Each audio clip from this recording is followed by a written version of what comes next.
stade-là. Les vins rouges sont à un stade beaucoup plus avancé que les vins blancs, puisqu'ils arrivent au terme de leur fermentation malolactique, deuxième fermentation ou rétrogradation.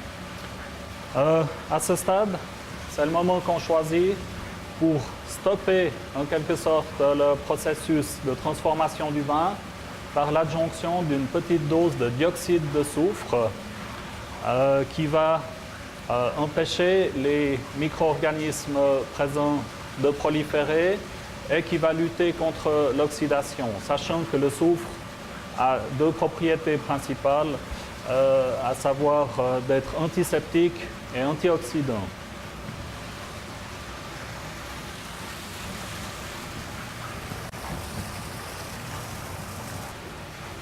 Il faut bien comprendre que de tout temps, les hommes ont tout fait pour tenter de conserver le vin le plus longtemps possible dans la durée et que pour l'heure, l'adjonction de soufre est le seul moyen efficace à long terme. C'est donc pour cette raison que, mis à part quelques essais ici ou là sur des petits volumes, l'immense majorité des vins du monde contiennent des sulfites. Et cette mention est d'ailleurs indiquée sur la majorité des étiquettes.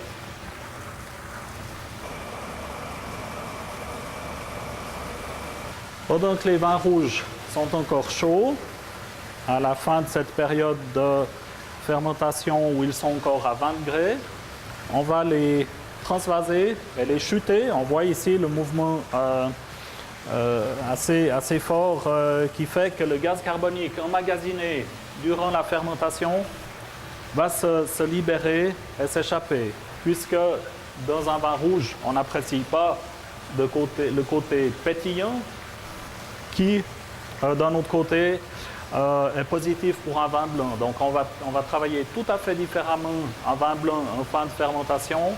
On va le transvaser uniquement à basse température et sans le faire tomber comme ici pour garder les fines bulles de carbonique qui vont faire le charme de la fraîcheur du vin blanc.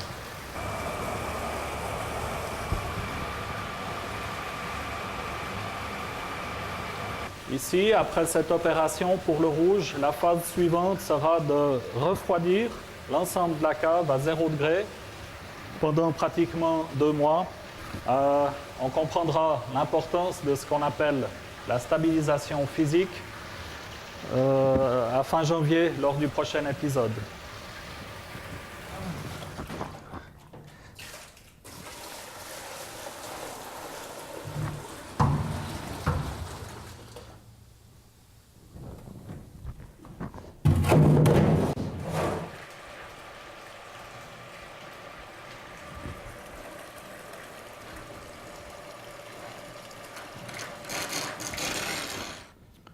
Maintenant, pour cette cuve, c'est terminé. On va se déplacer dans l'autre partie de la cave pour intervenir sur des barriques.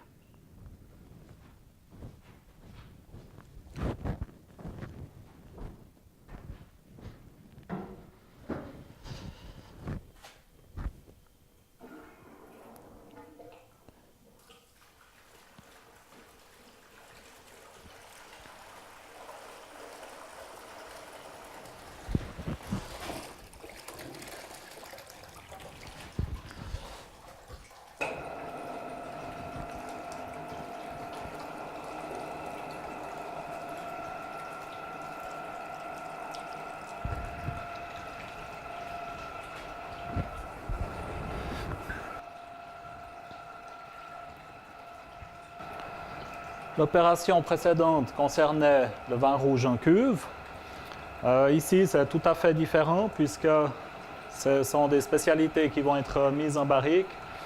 Et on n'a pas besoin d'évacuer le gaz carbonique puisque le bois des barriques étant poreux, en fait, naturellement, l'excédent de gaz va se libérer petit à petit. Aussi bien qu'il y a de l'oxygène qui va pouvoir traverser le bois, le gaz carbonique va aussi pouvoir s'échapper au fil du temps puisque ça va rester pratiquement une année en barrique.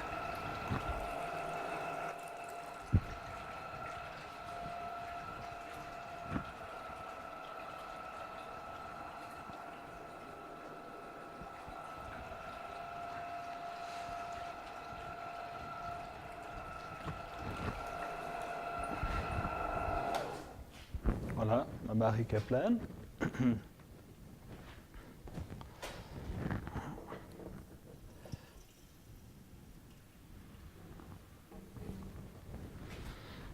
Puis je viens dans celle-ci.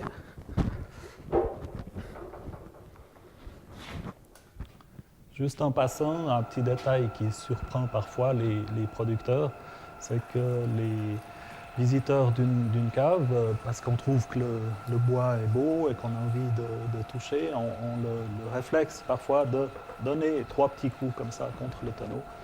En fait, c'est un geste qui ne se fait pas tellement. C'est pas grave, mais c'est pas très élégant et ça ne se fait pas dans une cave. Durant la Révolution, les barriques seront régulièrement bâtonnées, assez souvent au début, puis un peu moins au fil des mois. Donc, on va voir de quoi il s'agit. Ici, on a cette partie mobile qui va venir appuyer le fond de la barrique et soulever les lits pour les remettre en suspension.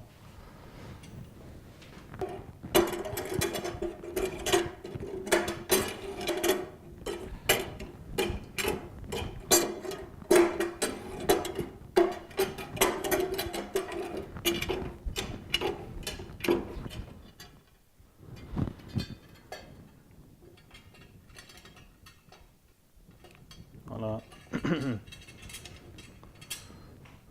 Par ce simple mouvement de quelques dizaines de secondes, je peux dire que toutes les lits qui s'étaient déposées au fond sont remises en suspension et participent à l'évolution. C'est ce qu'on recherche dans la barrique, en plus d'un petit côté boisé. À titre personnel, j'aime pas que ça soit trop fort, c'est pour ça que j'ai des barriques de 1, de 2 et de 3 ans. Et puis, ce qu'on recherche aussi, c'est justement l'échange d'oxygène qui va venir apporter une maturité au vin au fil des mois. C'est un processus assez lent, mais il faut respecter ces différentes périodes qui vont permettre au vin d'aboutir à quelque chose d'un peu plus complexe, si tout se passe bien.